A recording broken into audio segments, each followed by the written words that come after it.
Key Point Health Services. The name suggests a place of healing, a place of support. For many, it's the only option. They arrive seeking help, often vulnerable, trusting the system. They believe in the promise of care. It's a non-profit organization, they claim, dedicated to serving the community. But questions linger beneath the surface. Dark questions, unsettling questions. The mission statement speaks of compassion, empowerment, and stability. Many individuals rely on Supplemental Security Income, or SSI. Key Point Health steps in, offering to manage these funds. They say it simplifies things for the patients, ensures bills are paid. This sounds helpful, sounds responsible. But what does it truly mean for the patients? The true cost is often hidden, buried in ledgers, masked by good intentions. The truth is waiting to be uncovered. The system is efficient, deceptively so.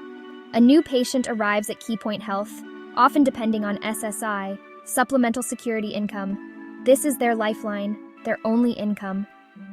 Key Point Health becomes the representative payee. It means the government sends the check directly to them, not to the patient. Once the SSI check arrives, the math is simple and brutal. Key Point Health takes almost all of it. They deduct fees for room and board, fees for services often vaguely defined. The patient might see very little of their own money. The bulk of that $943 vanishes, goes into Key Point's accounts.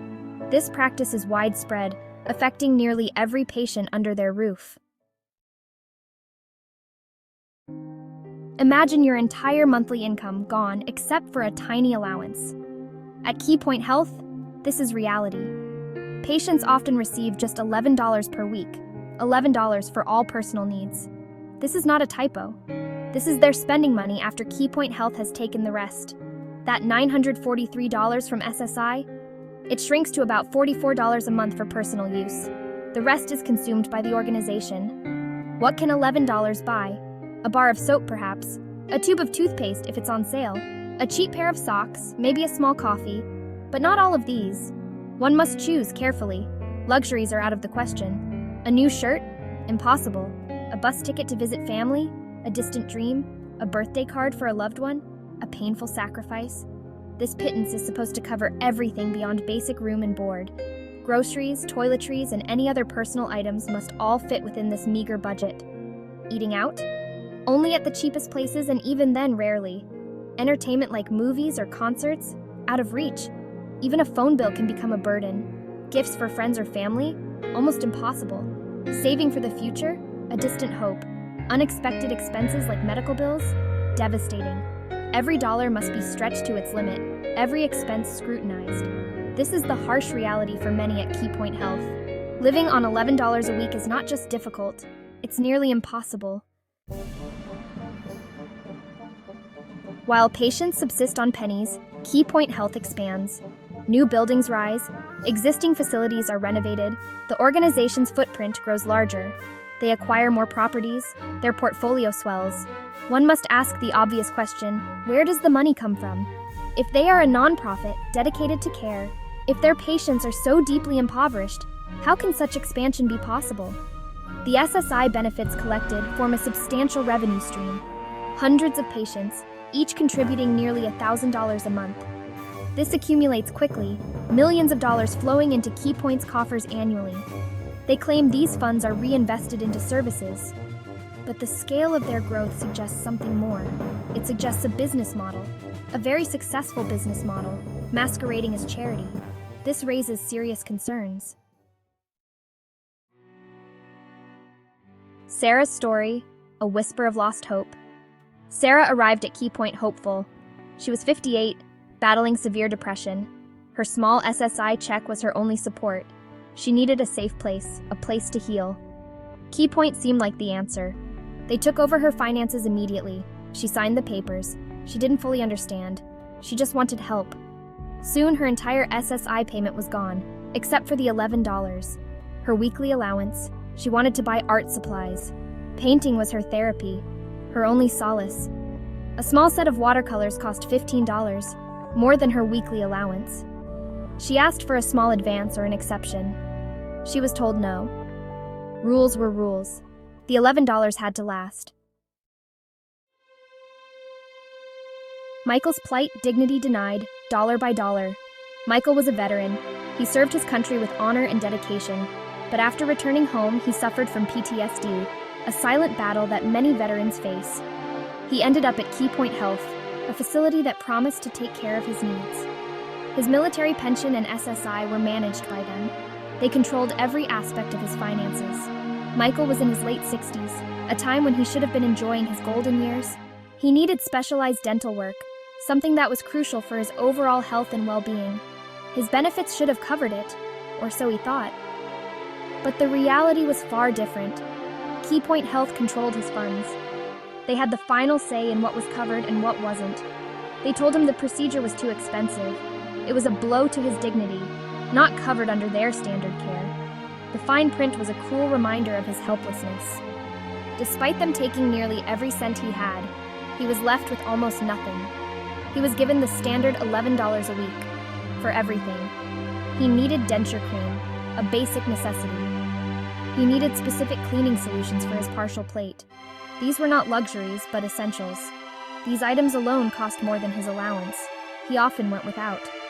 His oral health deteriorated. He suffered from infections, adding to his misery. He was in constant discomfort. He pleaded with staff, hoping for some relief. He showed them his swollen gums. They offered him Tylenol, a temporary fix for a chronic problem. They told him to manage his allowance better. It was a heartless suggestion to a man who had given so much. The nonprofit Veil Assets versus Mission. A nonprofit organization. The term evokes images of charity, of selflessness, of putting mission above money. Key Point Health Services wears this label proudly. It allows them access to grants, to tax exemptions, to public trust. But their actions paint a different picture. A picture of aggressive asset accumulation. A picture that strains the definition of nonprofit. It begs the question, whose profit is being prioritized? Consider their real estate holdings. Key Point Health has acquired numerous properties. A question of conscience, the ethical quagmire. The financial practices of Key Point Health raise profound ethical questions. Is it ethical to take nearly all of a vulnerable person's income? Especially when that income is federal aid intended for their basic survival. Is it ethical to leave them with a mere $11 a week for all their personal needs? Knowing full well this amount is inadequate, knowing it strips them of dignity and autonomy. These are not abstract concerns. They are moral failings. Who is responsible for this system? The board of directors, the administrators, the government agencies that provide oversight, or perhaps fail to provide it? The unanswered call demanding transparency and change. The situation at Key Point Health cannot continue unchallenged.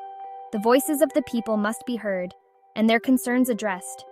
The stories of Sarah and Michael are not isolated incidents. They represent a larger, more troubling pattern within the healthcare system.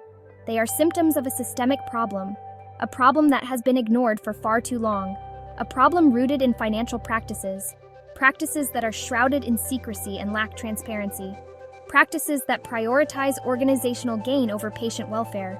This is not just about numbers, it's about real lives being affected. The claim of nonprofit status rings hollow. It is a facade that hides the true nature of their operations, hollow against the backdrop of patient penury and institutional expansion. While patients struggle, the institution grows.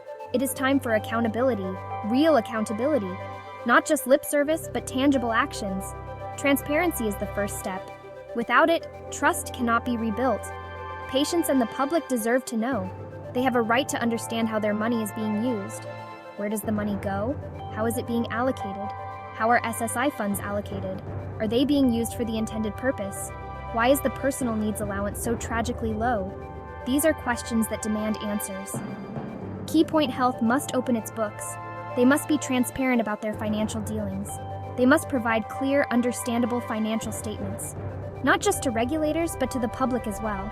But to the people whose lives they control, the patients and their families deserve clarity. The veil of secrecy must be lifted. Only then can true reform begin. This is not a private corporation. It is a public trust, and it must be held accountable to the people it serves.